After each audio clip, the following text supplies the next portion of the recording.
Sermon 18 in Nahjul Balagah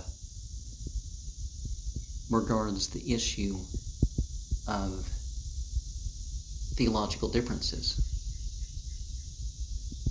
And when we look at that, let us remember that issues in interpretation, translation, and stuff like this are not the same as issues with revelation or inspiration. Now, some traditions, like the Bible, you can't really tell in almost the entire thing what's revelation, what's inspiration, what's scholarly commentary, what's the presumed history.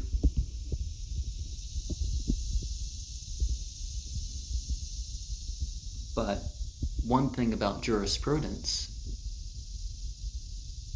is it should be free of conjecture.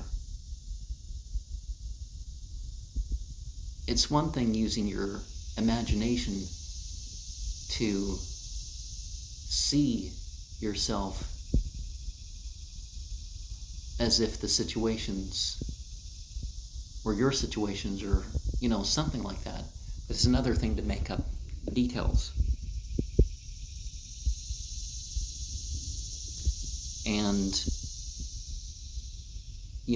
if we're not fundamentalist, if you end up with the sort of thing that you see in the Talmud, that this because of this, because of this, because of this, and you even go opposite the scripture, and you have people with opposite opinions.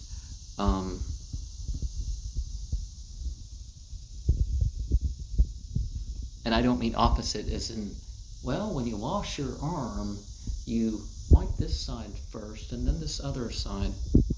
And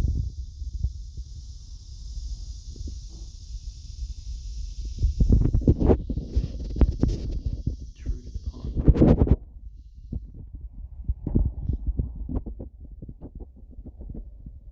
And we're reminded that the Quran has an inner and an outer sort of meaning. And will keep on acquiring the wonders of it. And the outer side will not fade away.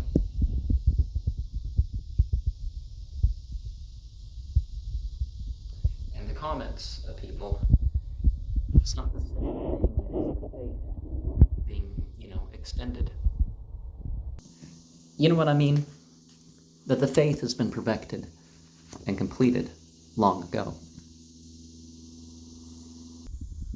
وَمَا مِن دَابَّةٍ فِي الْأَرْضِ وَلَا طَائِرٍ يَطِيرُ بِجَنَاحَيْهِ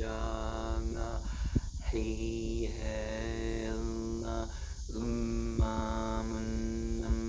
أَمْثَالُكُم مَّا فَرَّطْنَا فِي الْكِتَابِ مِن شَيْءٍ ثُمَّ إِلَىٰ رَبِّهِمْ يُحْشَرُونَ.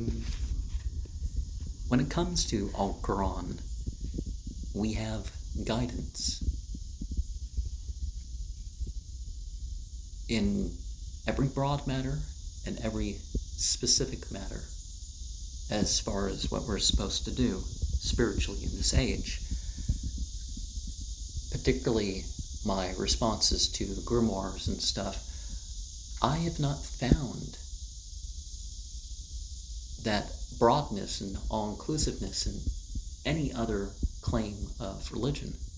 There's always some issue that they leave out. You particularly see this with these groups where the people are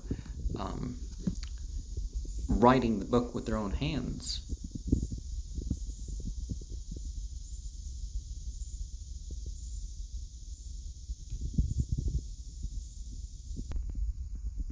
أَفَلَا يَتَدَبَّرُونَ الْقُرْآنَ وَلَوْ كَانَ مِنْ عِندِ غَيْرِ اللَّهِ لَوَجَدُوا فِيهِ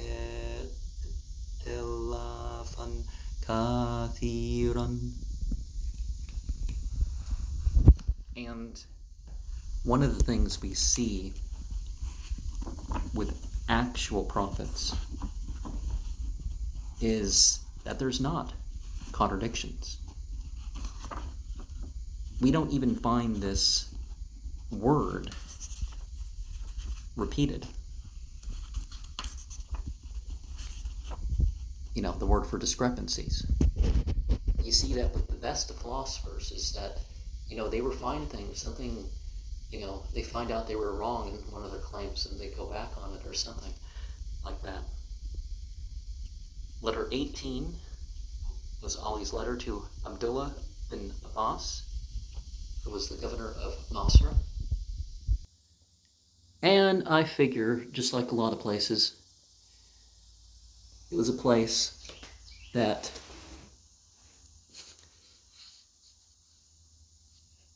demonic presence can be made known, and that issues in society can be stirred up. And one way to prevent that is that the people are treated well, that the knots of the demonic influence are dealt with. And strictness is one thing, but it shouldn't be a dry strictness, right? It shouldn't be in requiring too much.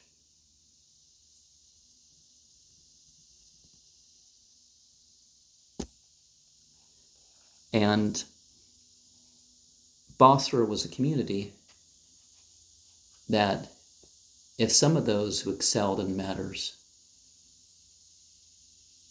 died or went away, others would, take their place. So we should nurture it. Kind of like, the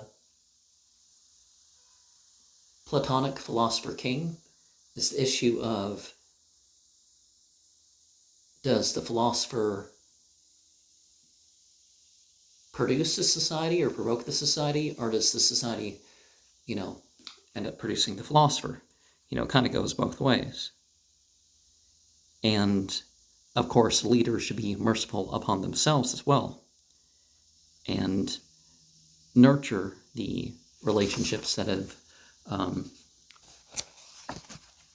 appeared themselves. And saying 17, Ali warned those that avoided the fight, when it was actually a religiously sound fight, that they had abandoned right. But it's not the same thing as saying that they supported wrong. And of course we can connect that to saying 18, he who gallops with loose rein stumbles with death. And so, you need to take action, or you fall too. It's not just those that are faced with the particular difficulty.